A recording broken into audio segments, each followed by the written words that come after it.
여러분, 오늘은 정알못도 이해하는 흥미진진한 대장동 이야기, 이꼬르 이재명 카르텔 이야기를 해보도록 하겠습니다. 대장동이 어디예요?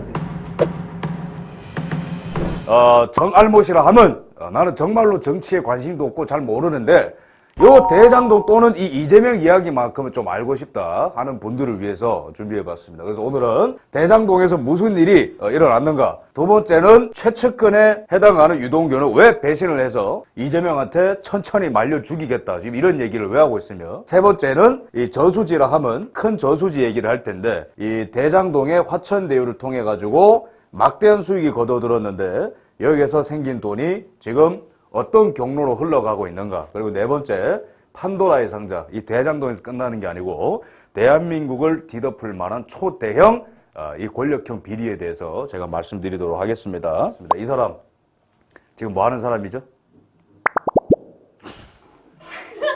이 사람은 이재명의 왼팔입니다. 왼팔. 정진상은 이재명의 오른팔이에요. 오른팔 정도면 어느 정도 같이 해야 될까? 30년을 같이 한 사이에요.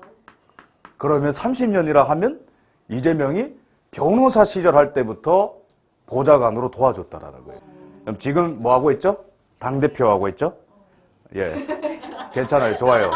당대표 할 때도 이 사람이 오른팔이다. 그래서 정진상이 오른팔이죠. 이 유동규라는 사람이 이 대장동에서 벌어들인 돈으로 이제 뭐 뇌물을 받았다, 이런 걸로 구속이 됐었죠. 이때 이재명은 계속해서 유동규라는 사람과 선을 그었어요. 나는 측근 아니다.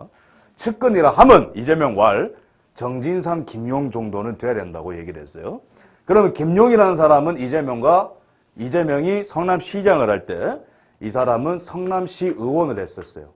그래서 성남시 의원을 했었고, 경기도지사를 할 때는 경기도 대변인을 했습니다. 그리고 얼마나 굳은 일까지 다 해주느냐. 이재명 대표가 친형을 정신병원에 보는 거 아시죠? 그죠? 예, 그럴 때 친형을 전화로 압박하고 협박을 할 때 수발을 들어줬었던, 앞에서 멋진 일, 뒤에서 더러운 일 다 같이 해주는 사람이라는 거예요. 그럼 이 두 사람이 왜 중요하느냐? 이재명을 향한 대장동에서 벌어들인 어마무시한 돈이 이 두 사람을 통해서 갔다고 보기 때문에 지금 이 두 사람이 중요한 겁니다. 그러면 김용은 지금 무슨 상태냐? 구속 기소된 상태입니다. 그러면 도대체 대장동이 뭐냐? 처음부터 한번 얘기를 해보도록 하겠습니다. 대장동이 어디 있죠? 대장동이 어디예요? 좋아요. 역질문 좋아요. 대장동은 성남시 분당구 대장동입니다. 그래서 우리가 보면은, 여러분 다들 판교역 알죠? 유명해졌죠? 판교가 여기 있습니다. 대장동은 어디냐? 여기서 살짝 서남 쪽으로 내려가면 대장동이 있습니다. 그럼 여기가 땅값이 왜 많이 올랐느냐? 위치가 서울 가기에도 용이합니다. 그 다음에 용인을 가기에도 용이하고, 그 다음에 분당도 바로 옆에 갈 수 있고, 여기로 가면 의왕이죠. 그래서 천혜의 교통 요지였고, 이때 이 대장동이 개발된 이 연도가 뭐 2014년에서 2018년, 2017년, 18년, 2021년까지 엄청나게 많이 올랐죠? 왜? 문재인 시대였으니까. 그래서 이 대장동이 엄청나게 땅값이 오릅니다. 그런데 문제는 성남도시개발공사가 2013년에 만들어집니다. 근데 그 전에 이재명이 2010년 7월 달에 성남시장으로 당선이 돼요. 이게 2013년에 만들어집니다. 그 뒤에 유동규라는 사람이 성남도시개발공사의 기획본부장으로 들어옵니다. 근데 그 전에 더 중요한 게 남북 변호사가 있고 김만배라는 사람이 있어요. 이 사람은 머니투데이의 법조기자이자 법조인들을 많이 알고 있습니다. 그럼 이 사람은 뭐 변호사라고 하는데 거의 반사기꾼이라면 돼요. 이 두 사람이 짝짝꿍을 합니다. 여기에 이 대장동이라는 큰 땅을 공공기관한테 내주면 너무 아까우니까 우리가 어떻게 해서든지 개입을 해가지고 땅값이 올라서 개발을 하면은 막대한 수익을 챙길 수가 있죠. 그래서 이거를 어떻게 해서든지 이재명을 구슬려서 자기들이 뭔가 빨대를 꽂아서 돈을 벌 수는 없을까, 이렇게 고민을 했던 거죠. 그래서 유동규한테 다가가게 됩니다. 왜냐면 이 사람이 성남도시개발공사 기획본부장이니까요. 그죠? 그래서 술을 엄청나게 많이 사주고 설득을 합니다. 그럼 유동규가 이재명한테 뭐라 말하겠어요? 이런 애들이 재밌는 거 꾸민다는데 여기에서 돈이 만들어지면은 저수지, 이걸 저수지라고 합니다. 돈의 저수지. 만들어지면은 우리가 유용하게 쓸 수 있지도 않을까요? 라는 말이 이 무렵부터 나오기 시작했던 거죠. 2017년에 드디어 대장동에 여러 아파트들이 이제 착공이 이제 들어갑니다. 여기서 의문점은 성남도시개발공사와 그 다음에 여러 가지 이런 사람들이 만들어 놓은 이런 회사 같은 거, 화천대유 같은 회사들이 모여서 만들어진 게 성남의 뜰이라고 하는 거예요. 그걸 우리는 SPC라고 합니다. SPC가 뭐죠? 베스킨라빈스. 벼락 같은 애들이 좋았어. 스페셜 퍼포스 컴퍼니라고 특수 목적 법인입니다. 그럼 뭐냐면은 잘 보세요. 이런 거 전혀 어른 아니에요. 쉽게 얘기하면은 니캉 내캉 모여서 새로운 일을 벌여보자. 그게 SPC인 거예요. 그럼 여기에 들어온 게 누구냐? 성남시다. 그럼 여기 들어온 게 누구냐? 화천대유다. 그럼 여기 또 누가 들어왔냐? 하나은행을 비롯한 금융권이 들어옵니다. 그럼 이 사람들이 모여서 뭘 하냐? 무슨 목적이죠? 대장동을 개발해야 되죠. 그러면 여기서 돈이 벌리죠. 그럼 이거는 나눠 갖는다. 쉽죠, 그죠? 그걸 위해서 모인다라는 거예요. 그러면은 하나은행을 비롯한 금융권은 역할이 뭐죠? 돈 빌려주고 수익 나면은 이자 받을게. 간단하죠, 그죠? 그러면은 성남도시개발공사의 역할은 뭐죠? 전체적으로 프로젝트를 진행을 하고 수익은 고정적으로 내놔라. 근데 여기서 함정이 그러면은 얘네들은 뭔데 꼈냐 이거예요, 그죠? 얘네들을 꼈는데 지분 구조를 봅시다. 51%가 이게 뭐냐면은 성남도시개발공사가 또는 그냥 성남시라 보면 돼요. 51%의 지분을 갖고 있다. 여기에. 그죠? 그러면은 나머지 43%는 금융권이 갖습니다. 하나은행을 비롯한 여러 은행들이 있어요. 그럼 나머지 여기 7%는 뭐냐? 7%가 남아요. 그죠? 이게 화천대유입니다. 42%. 그럼 여기서 우리가 한번 생각을 해봅시다. 보통 상식적으로 지분이 많으면은 비례해서 수익도 많아야 되잖아요. 그죠? 근데 이게 웃긴 게 뭐냐면은 지분 7%를 갖고 있습니다. 잘 보세요. 근데 성남도시개발공사가 여기서 벌어간 돈은 1,500억입니다. 많죠, 그죠? 그럼 금융권 중에 가장 많은 돈을 투자한 하나은행은 여기서 400억을 벌어갔어요. 근데 여기 7% 지분밖에 안 갖고 있는 화천대유는 여기서 얼마 벌어갔을까? 8천억을 벌어갔어요. 그러니까 이걸 이상하다고 하는 거예요. 근데 두 번째 이상한 거는 그래 돈 많이 벌게 해줄 수 있다. 근데 두 번째 이상한 거는 여기서 가장 돈을 많이 번 사람이 김만배라는 사람이거든요. 1억 2천을 투자를 했어요. 쉽게 말하면은. 근데 얼마를 벌었다? 1,200억을 벌어갑니다. 그러면 남욱은 천화동인 4호. 여기 계열사라 보면 돼요. 4호를 가져가는데 8천만 원을 넣고 1,000억을 벌어갑니다. 근데 더 이상한 건 뭔지 아세요? 여기 있는 사람들이 이재명이 위기에 빠질 때마다 계속해서 도와줍니다. 그러니까 이거를 비리형 범죄라고 보는 거죠. 세 번째 의혹은 뭔지 아세요? 계속 자기는 여기 관련된 사람들이랑 모른다고 선을 긋는데 사진이 계속 나와. 이재명이랑 같이 있는 사진. 자기가 진짜 깨끗하면 왜 계속 모른다고 하겠어요? 그죠? 여기까지 이해가 되시죠? 그러면은 이 금싸라기 땅, 그죠? 금싸라기 땅 대장동, 그죠? 여기 있으면은 어떻게 이렇게 돈이 많이 뻥튀기가 되느냐 궁금하잖아요. 원리는 단순합니다. 우리나라 법에 따르면은 시가 나서서 여기에 땅을 갖게 따르면은 반값을 줘야 돼요. 예를 들어서 여기 앉아있는 학생들이 여기 땅 주인이라 봅시다. 여기를 민간에 팔면은 몇 배로 팔 수가 있어. 근데 시가 달라고 하면은 반값에 내야 돼. 그러니까 땅값이 절반으로 내려가죠. 그죠? 그런데 여기에다가 문재인 때 두 번째 땅값이 엄청나게 많이 오릅니다. 부동산 버블이 꼈으니까 여기에다가 민간의 투자가 금액이 유치가 되고 왜냐하면 금융권들은 시가 알아서 해준다고 하니까 안전자산이라 생각하고 투자를 많이 해주죠. 그러면서 건설사도 믿고 할 수 있나 보다 해가지고 여기에 멋들어진 아파트들이 지어진 겁니다. 근데 웃긴 거는 수익이 여기 금융권이랑 시는 우선주라고 돼 있어요. 우선주가 뭔가 돈 더 많이 벌 것 같죠? 아니에요. 이익은 고정적으로 받는데 여기서 생기는 추가적인 막대한 수익은 보통주를 갖는 화천대유한테 양보한다. 이게 돼 있어요. 이름만 보면 우선주가 돈 많이 벌 것 같죠. 근데 안정적으로 은행은 나는 금리에 해당하는 것만 받으면 돼요. 돈 빌려준 거에 대한 금리. 성남시는 야 말아먹을 바에는 그냥 나는 고정적으로 돈 달라. 그래서 1,500억을 벌어간 겁니다. 근데 보통주에 해당하는 이름은 보통스럽죠. 아니에요.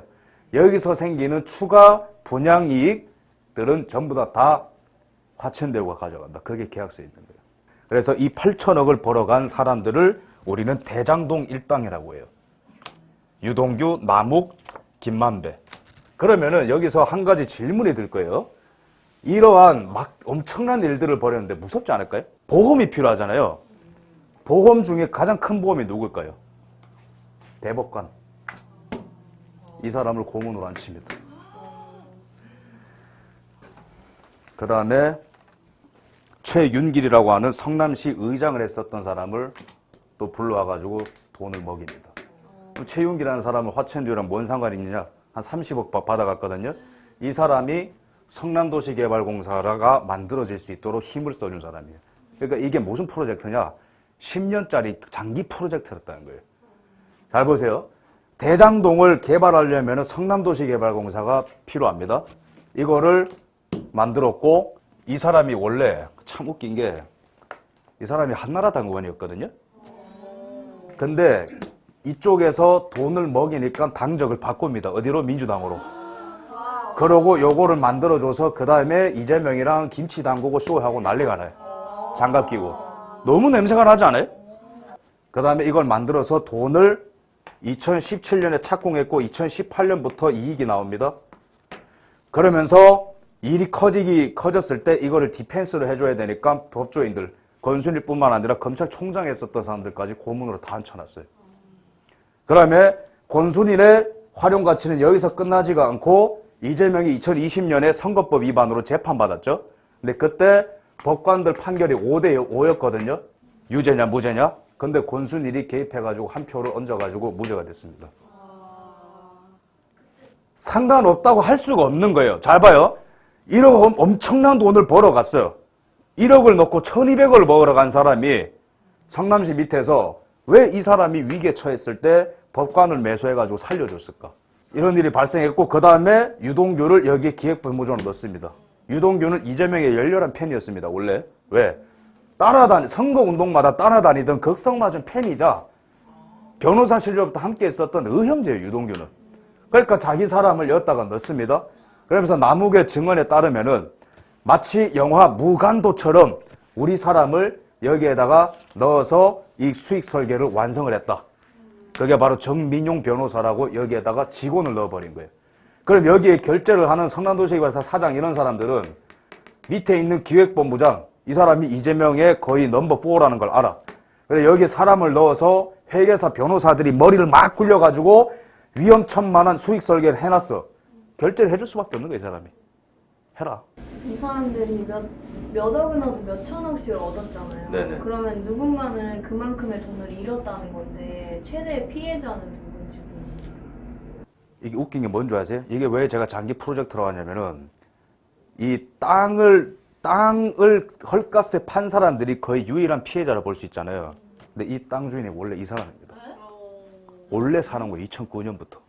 왜? 대장동은 팝콘처럼 한나라당 시절에도 여기에 돈 모아가지고 잘 보세요. 공무원들의 파워가 왜 셉니까? 강제성이 있잖아요. 그죠? 여기에다가 민간의 돈이 합쳐지면 이건 잭팟이다라는 얘기가 원래 있었어요. 그러니까 이 머리 잘 돌아가는 이 법정국에 딴 남욱과 정영아, 김만배 이런 사람들이 땅을 먼저 사놨어요. 그러니까 여기에다가 이재명이 당선이 된 걸 보고 저거 살살 구슬리면 되겠는 거라. 그러니까 수소문을 해보니까 이재명이랑 누가 친해? 유동규가 친하다더라. 술 3억입니다. 이재명이랑 누가 친해? 이화영이라고 이 사람 2부에 나오는데 이 사람도 원래 국회의원이자 영향력이 있다고 믿었던 사람이에요. 그러니까 이 사람들의 심정에서 생각해 보자고. 동기는 아주 간단해. 그냥 엄청난 돈을 벌고 싶다 그거밖에 없어. 우리 직장인들이 왜 분노해야 되냐면은 우리 200, 300 벌기 위해서 아침에 일어나서 저녁에 퇴근하고 근데 얘네들은 스케일이 달라. 1억 정도 놓고 몇 천억을 해먹고 싶은 거야. 그러니까 이 사람들을 설득을 해서 이재명을 좀 구워 삶아 달라. 그러면서 성남도시개발공사가 생기고 그러면서 민간의 지분 7%밖에 안 되는 이 집단이 8천억을 벌어갈 수 있기 위해서 계약서에 무조건 빠져야 되는 조항이 하나 있는데 초과 이익 환수 조항입니다. 민간이 막대한 이익을 벌었을 때 그 이익을 성남시에서 가져간다라는 조항을 빼버렸어요. 누가? 유동규가. Why? 이게 제일 중요해요. 왜? 이 돈이 여기로 가기 위해서. 구체적으로는 어떻게 누가 어디서 전달했고 계좌에 그게 흔적이 남았느냐 그거만 남은 겁니다. 이게 밝혀지면은 이 사람 전부 다 깜빵 갑니다. 저는 무기징역이라고 봐요. 그렇죠. 이재명의 공권력을 끌어들였고 거기에 대한 대가로 용돈을 주겠다 이거예요. 간단한 거예요, 계산이. 작당 모임은 여기서 시작했는데 여기 있는 사람들 입장에서 봤을 때는 어떤 느낌 들었어요? 야, 우리 나와버리에서 돈 냈으면 세금 내야지. 그런 느낌 들지 않겠어요? 그러니까 용돈을 요구하는 겁니다. 그 용돈이라 함은 크게 세 차례인데 2014년에 한 번, 그래서 여기서 이걸 제가 저수지라 표현할게요. 저수지에서 돈이 만들어졌잖아요. 왜? 화천대유. 그러니까 이 사람이 이제는 쉽게 말하면은 화천대유 밑에 천화동인이라는 회사가, 새끼 회사가 1호에서 7호가 있어요. 여기에 계열사 3개를 이 사람이 갖고 있어요. 한 1,400억을 굴릴 수 있는 거죠. 이 사람이 1,000억을 갖고 있고, 그러면 유동규 입장에서는 뭡니까? 야, 너 중간에 준다 다 했는데 돈 내놔, 씨. 그럼 이 사람들은 뭡니까? 야, 씨, 우리 나와버리에서 이랬는데 돈 내놔, 씨. 그래서 검찰에 지금 공소장을 읽어보면은 크게 뇌물이 저수지에서 여기 위로 3번 흘러갔다. 2014년, 2018년, 2021년. 2014, 2018년, 2021년이 왜 중요하냐면은 전부 다 이재명의 선거가 있었던 해입니다. 성남시 재선 선거, 성남시장. 2018년은 경기지사, 2021년에는 대선. 근데 지금 검찰이 주목하고 있는 거는 이 새끼 저수지 말고, 남욱과 유동규가 돈 배달을 했던 이 새끼 저수지 말고, 이거 어디 갔냐 이거예요. 김만배는 클래스가 다른 돈을 굴렸어요. 화천대유에서 돈을 가장 많이 벌어간 사람이 이 사람이거든요. 검찰이 봤을 때 요거는 요렇게 정리가 되는데 이거 도대체 어디 갔냐. 지금 여기에 대해서 제가 좀 얘기를 해볼까 합니다. 그러면은 검찰이 지금 수사를 하면서 발견한 거는 2021년에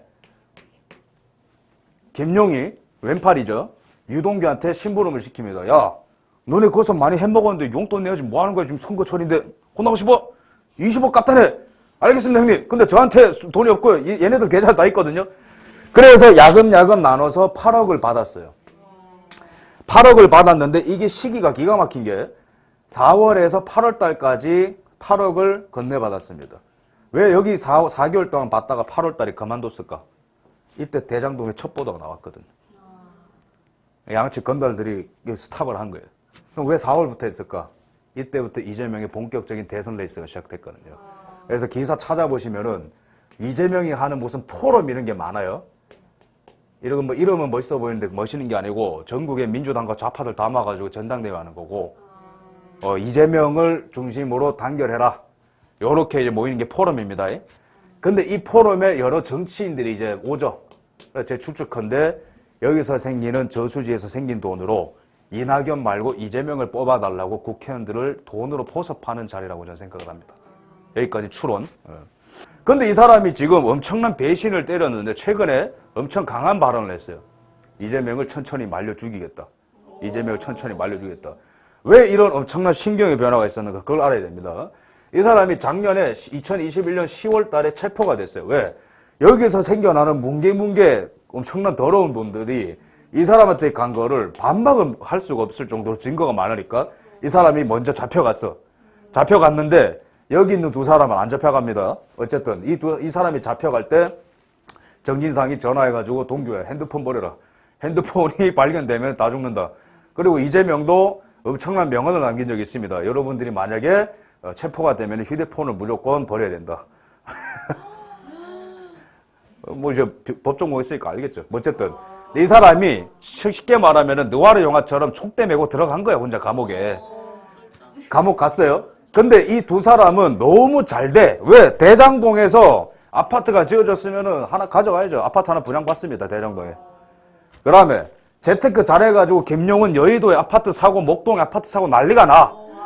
그러면서 이재명은 당대표가 돼가지고 이 사람은 당대표의 오른팔이 돼. 그럼 이 사람은 민주연구원이라고 민주당 산하에 싱크탱크가 있어요. 거기에 이제 부원장으로 갑니다. 되게 높은 자리입니다. 그러니까 이 사람 입장에서는 내가 이 형님이랑 이 형님만큼 충성을 다했는데 내 혼자 깜빵 가고 뭐하노? 거기다가 이 사람의 어떻게 보면 오른팔이라고 할 수 있는 김문기라는 사람이 있어요. 이 사람이 성남도시개발공사 처장이었습니다. 이 사람이 기획본부장이고. 근데 이 사람을 향해서도 수사가 당연히 가겠죠. 왜? 여기에서 수상한 수익 구조가 결정 났으니까 이해가 되죠, 그죠? 그래서 이 두 사람이 동시에 수사를 받고 있었는데 뜬금없이 이분이 자살을 한 채로 발견됩니다. 그 다음에 유한기라고, 이 사람도 성남도시개발공사 소속돼 있는 고위직이었는데 이 사람도 자살로 발견됩니다. 선거법 위반을 했을 때 이재명이 2020년에 쌍방울이라는 회사가 돈 세탁을 해서 변호사비를 대신 내준 거 아니냐, 30억 의혹을 제기한 이병철 씨도 사망한 채로 발견됩니다. 이게 고작 한 달 안에 세 사람이 다 죽은 거예요. 2021년 12월부터 1월까지 이 사람이 감옥에 있습니다. 이게 왜 이 사람한테 충격이냐? 김문기라는 사람 이재명이 계속 모른다고 했거든요. 모릅니다. 자살해서 사망했어요. 어디에서? 여기 사무실에서. 이 사람이 아주 잘 아는 익숙한 장소겠죠. 여러분 어떤 생각이 들겠어요? 이재명이 선 긋는 순간 죽는구나. 그러면서 기다렸겠죠. 그러면서 대선이 됐고 윤석열 대통령이 당선됩니다. 문재인 임기 내내 거의 대장동 수사를 스탑시켜놨는데 2021년 5월 달에 윤석열 대통령이 대통령 됐죠. 7월 달부터 수사가 다시 진행되면서 이 사람이 입을 열기 시작한 거예요. 언론들이 취재를 했을 때 김문기를 모른다고 이재명? 당신을 천천히 말려 죽이겠다. 겁먹지 마라. 천천히 하겠다. 천천히 입을 열겠다고 해서 지금 재판이 진행되고 있고, 그래서 아마 유동규의 심정은 이 배를 같이 타느니 침몰하는 배로부터 나오는 게 낫겠다고 판단을 한 것입니다. 그럼 이제 큰 저수지 얘기를 좀 해볼 텐데, 여기 화천대유에서 이 사람이 일단은 천화동인 1호를 통해서 1,200억을 벌었습니다. 그럼 여기에서 이 사람이 고민을 했을 거 아니에요. 야, 여러분 계좌에 1,200억이 찍힌다 생각해보세요. 그 숫자 본 적이 없죠, 그죠? 뭐 계좌에 들어가진 않았겠죠. 어디 다 분산해놨을 건데. 근데 한번 여러분이 노트에다가 내 재산 1,200억 한번 써보세요. 얼마나 기쁘겠어. 얼마나 나눠주기 싫겠어. 이렇게까지 리스크를 걸었는데, 근데 어쨌든, 근데 이 막대한 돈이 벌려졌다라는 거는 이 사람만 아는 게 아니고 여기 있는 이너서클이 다 알 거 아니야. 그러니까 정진상, 김용이 다가오기 시작합니다. 돈 내야지, 세금 내야지, 자릿세 내야지, 뭐합니까? 그러면서 이러면서 처음에는 정진상이 모든 거를 다 수발을 드니까 내가 벌어들인 수익 중에 37%를 이재명님 몫으로 주겠다. 근데 계속 말이 바뀌어. 왜? 돈이 너무 많이 벌리니까. 그 다음에 찾아오니까 정진상한테 30%만 주겠다. 그 다음에 찾아오니까 10%만 주겠다. 그러니까 정진상이 최근에 언론 보도에 따르면 이 양반이 미쳤구만 하고 화를 내는 거예요. 왜? 돈을 이만큼 주겠다 약속해서 내가 니한테 그 대장동을 줬는데 장난하냐? 그러면서 이 욕심 많은 인간이 한편에서는 이렇게 버티면서 유동규와 남욱도 형님만 돈 많이 벌어갑니까? 나한테도 좀 나눠주십시오 할 거 아니에요. 그럼 이 사람한테 뭐라 말하냐면은 그것은 내 것이 아니여. 이것의 절반은 이재명님 것이야. 원래는 언론을 통해서 최근까지 밝혀진 거는 유동규와 남욱이 돈을 만들어서 나누어 줬다. 여기까지인데 검찰의 전방위적인 압박에 이 사람들이 원래는 다 의형제들이었거든요. 여기 한다스가. 근데 여기가 이제 배에서 다 뛰어내렸고 있은 사람은 죽기 싫어! 뛰어내렸어. 근데 이 사람도 중간에 제일 많이 해먹었으니까 제일 많이 연루가 돼 있을 거 아니야. 어디랑 막 여기저기. 그러니까 입을 열게 되는 순간 자기도 죽는 걸 알기 때문에 버텨온 건데 이 사람도 이 검찰의 수사의 압박을 더 이상 버티지 못하고 이 사람을 중심으로 얼마가 벌렸고 돈이 어디로 흘러가는지가 얘기가 나오고 있습니다. 그러면서 큰 저수지는 470억이고 그러면 도대체 검찰이 압박을 해서 470억을 알아냈는데 470억은 어디로 흘러갔는가? 여기에 대해서 좀 얘기를 해볼까 합니다. 여기서 그림이 더 커집니다. 이 470억 큰 저수지에서 만들어진 돈 여러 가지로 나눠줬다라고 일단 이 사람이 얘기했습니다. 이재명의 이름을 절대 얘기 안 해요. 왜냐면 부르는 순간 이 사람 죽습니다. 열고 있는데 어디로 갔냐? 첫 번째 50억은 머니투데이 회장인 홍선근 회장한테 줬다. 그 다음에 나머지 20억은 누구에게 갔다. 또 130억은 누구에게 줬다. 이런 식으로 지금 이거를 잘게 쪼갰고 대부분 내가 빌렸던 빚을 갚은 거다 하면서 오리발을 내밉니다. 근데 이 자금의 출처가 자금의 방향이 굉장히 수상한 게 머니투데이 회장한테 50억이 갔고 이 머니투데이를 거쳐서 돈 세탁이 한 번 돼가지고 30억이 이제 쌍방울 얘기가 나옵니다. 최우향이라는 사람한테 갔다. 쌍방울, 자물회사로 시작했죠. 메리아스로. 쌍방울로 누가 인수했냐? 전라도 조폭 김성태라는 사람이 망해가던 쌍방울을 인수해가지고 정상적으로 운영하는 게 아니고 주식에 회사 주식을 뻥튀기 합니다. 막 작전 세력을 끼워들여서 1,000원 할 주식을 3,000원 뻥튀기 한 다음에 그거를 자기들이 차익을 다 나눠가져요. 돈 벌립니다. 그러면은 잘 나가는 회사 하나를 삽니다. 그래서 여기에 또 작전 세력을 투입해가지고 주식을 뻥튀기 합니다. 또 이거를 돈 법니다. 이런 식으로 무한 확장을 하는, 어쨌든 여기에 돈이 갔는데, 그러면서 김만배는 왜 이 사람한테 최종적으로 이런 큰 돈이 갔냐? 여기에 1차적으로 갔고 머니투데이를 통해서 간 돈, 이게 다 대장동 돈이에요. 두 번째는 개인적으로 또 친해서 돈을 줬다. 근데 이 사람이랑 얼마나 친하냐? 김만배가 한번 감옥에서 풀려났을 때가 있습니다. 2021년에 수사받다가, 그때 구치소에서 나왔을 때 오토바이를 타고 어떤 사람이 마중을 나옵니다. 부릉부릉 김만배를. 근데 그 사람이 누구냐? 당시 55세인 최우향입니다. 가죽 자켓 쫙 입고 타고 옵니다. 근데 이 사람 지금 어떻게 됐냐? 되게 중요하잖아요. 왜? 대장동에서 벌어들인 돈이 최종적으로 여러 갈래로 갔는데 아주 큰 돈이 아주 수상한 이 사람한테 갔으니까 이 사람 지금 행방불명입니다. 쌍방울이 왜 중요하냐? 이재명이 여기서 무죄를 받았다 했죠. 그죠? 기억나시죠? 2020년에 선거법 위반으로. 근데 이때 변호인단을 30명을 고용했어요. 빠져나가려고. 돈이 한 30억 듭니다. 이 돈이 어디서 났냐? 이재명 지갑에서 날 거 아니에요. 돈 절대 안 냅니다. 쌍방울을 통해서 돈이 갑니다. 그러면 간단하죠? 대장동은 돈 저수지라면 쌍방울은 세탁기. 돈 세탁해가지고 올려보낸다 이거예요. 지갑이라는 거예요. 아주 쉽죠, 그죠? 그러면 쌍방울은 무슨 명목으로 돈을 준 거예요? 무슨 명목으로? 그 얘기도 할 텐데 여기서 이화영이라는 인물이 등장합니다. 이화영이라는 인물은 이재명이 경기도지사를 할 때 경기도에 이상한 부지사가 많아요. 도지사 밑에 평화부지사라는 걸 했어요. 그러면 이 사람이 또 쌍방울과 뭘 했냐면은 이재명이 참 많은 짓을 했는데 북한이랑 평화교류 같은 걸 했습니다. 그래서 이제 김정은이 나옵니다. 경기도가 이런 이제 종북단체가 있어요. 여기 회장 지금 체포됐습니다. 어쨌든 여기랑 여기에 소개를 받아가지고 김정은이 북한 고위 관료를 경기도에 내려보내줍니다. 북한이 야 우리 대북 사업권을 어떤 기업할 때 줄 테니까, 대북 사업권은 뭐냐? 그 광물 같은 거 많이 나오고 유통, 여기에서 북한에서 리조트 건설 같은 거 사업권을 누군가한테 줄 테니까 돈 내. 왜냐면 양아치 국가잖아요. 양아치 정권이잖아요. 여기서 선택받은 게 쌍방울입니다. 그럼 쌍방울은 북한의 대북 사업권을 받고 주가가 폭발해가지고 1,000억을 벌었어요. 그 다음에 여기서 돈을 벌었으니까 돈 내야죠. 여기 돈 내야 될 거 아닙니까? 그래야 북한에서 인가를 해주죠, 이 사람을. 그러면은 그래서 이화영이라는 이 사람과 김성태가 중국에 올라가가지고 북한한테 대북 송금을 합니다. 사태가 심각하죠, 그죠? 마지막으로는 지금 최근 검찰의 수사에 따르면은 뜬금없이 이 강원도 쪽에 수사가 진행이 돼요. 이게 다 연결됩니다. 강원도 때 최문순이라는 도지사가 있었죠, 그죠?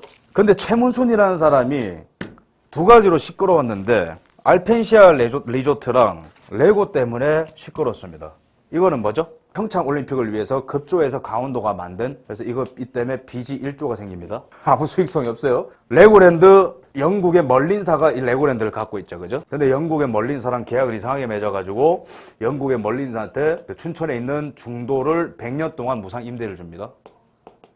그리고 수익을 10분의 1로 다 깎아라. 그러니까 강원도가 계속 빚을 지는 장사인 거예요, 이게. 거기다가 더 심각한 거는 이 계약서 내용을 계속해서 공개 안 하다가 강원도 내에서 욕을 계속 먹었던 사람이 이 사람입니다. 게다가 제일 심각한 거는 차이나타운을 만들려고 하다가 국민들이 청원으로 66만 명이 반대해가지고 무산된 적이 있었어요. 이거는 도대체 왜 나오냐? 그러면 알펜시아 리조트도, 이 알펜시아 리조트가 1조의 빚을 졌으면은 팔아야겠죠, 그죠? 빨리 팔아가지고 빚을 갚는 게 낫지, 수익이 안 되니까. 근데 이거를 파는데 1조의 빚을 졌는데 좀 비싸게 팔아야 이게 마진이 남을 텐데 6천억, 7천억 대는 시장에서 아주 가격이 낮게 평가받는 이 금액에 한 회사한테 이거를 팝니다, 최문순이. 이 과정에서 검찰이 냄새가 맡은 거는 아무리 봐도 이 금액에 팔 이유가 없는데 왜 여기에 팔았을까? 최문순 씨, 당신이 중간에서 뭔가를 하지 않았나요? 지금 그걸 추궁하는 단계인데 이게 왜 중요하냐면은 이 KH그룹이 바로 쌍방울과 의형제를 맺은 회사입니다. 여러분, 서울에 아주 아름다운 하얏트 호텔 알죠? 하얏트 호텔 갖고 있는 회사가 여기거든요, KH. 하얏트 호텔에 최근에 조폭들이 들어와가지고 난동 부렸다가 경찰에 수사한 적도 있어요. 정리를 하자면은 첫 번째, 이재명이라는 사람이 성남시장이 당선이 되면서 유동규와 남욱, 김만배 등 대장동 일당은 어떻게 하면은 최대한 많은 1000배, 만배의 수익을 거둬올릴까 고민을 하게 됩니다. 우리가 아주 작게 7%라는 지분에서 숨으면서 가장 많은 돈을 벌어갈 수 있는 디자인을 해야겠죠. 이 디자인에 성공했고 설득에도 성공했습니다. 여기에서 막대한 돈을 벌어들였고 이거의 뒷배를 봐준 정진상과 김용은 선거 자금으로 돈을 내라라고 이 사람들한테 요구를 했습니다. 하지만 이재명이 당선될 줄 알았다고 믿었다고 합니다. 남욱은. 왜일까요? 남욱은 이재명을 위해서 댓글 부대까지 동원해져 있거든요. 그래서 이 사태는 저는 그냥 뇌물 사건이라고 보지 않아요. 남욱은 똑똑히 말했습니다. 이재명 님이 대통령이 될 줄로 믿었다. 그리고 김만배는 녹취록에 따르면은 이재명 님은 대통령이 되지라고 호언장담을 한 적이 있어요. 대장동 일당. 그러면서 이재명이 대통령까지 되면은 성남시장, 경기도지사까지 했을 때 많은 혜택을 받잖아요. 그죠? 그럼 대통령이 되면 얼마나 많은 혜택이 또 올까? 욕심에 눈이 멀어서 폭주를 했던 겁니다. 이 집단들이. 그러면서 이 두 사람도 얼마나 신났을 거예요. 그 성남시에서 그 뒷골목에서 있었던 그 찌질하던 시절을 잊고 청와대에 들어갈 수 있다라는 꿈에 부풀었을 거 아닙니까? 이 사람들이. 근데 여기서 2022년 대선에서 패배를 했고 그러면서 수사가 급격하게 방향이 전환되게 되면서 이 사람들이 각자 도생을 하지 않으면 안 되는 시대가 온 것이죠. 그러면서 이 사람들을 둘러싼 여러 비리들을 종합을 하면은 단순히 부동산을 통해서 돈을 벌고 돈을 건네줬다가 아니고 이 막대한 거를 디펜스를 하려면은 여러 부패한 법조인들과 경영인들을 섭외를 해가지고 위험할 때마다 돈을 갖다 주고 위험할 때마다 법으로 디펜스를 해주고 그래서 이거는 최종적으로 권력형 비리라고 저는 생각을 하고 이런 과정 속에서 쌍방울 KH그룹 이런 그룹들은 냄새를 맡았겠죠. 야 이너서클 쪽에서 민주당 안에서 심상치 않은 권력 교체의 냄새가 느껴진다. 대세는 이재명이라더라. 그러면서 이재명 주변으로 이런 부패한 기업인들이 막 몰리기 시작을 하는 거예요. 그러면서 이재명을 설득을 시키고 또는 민주당의 네트워크를 형성을 하게 되면서 교섭권을 확보한 이런 기업들이 이런 강원도 이런 데도 다 마술을 뻗쳐가지고 이런 부패한 정치인들한테 다가간 게 아닌가. 그럼 과연 이거는 언론 보도와 검찰의 수사를 통해서 드러난 거지 정말 현실 속에서는 더 얼마나 무지막지한 일들이 일어나고 있을까요? 끝으로 법치가 회복돼야 된다고 저는 말하고 싶습니다. 법치가 뭐냐? 이런 부패한 인간들이 법을 만들어서 우리 같은 선량한 국민들을 지배하는 게 법치가 아니고 이렇게 파워가 센 모든 사람들이 다 러의 지배 가운데로 들어오는 게 법치입니다. 법의 심판을 받아라. 오늘 여기까지.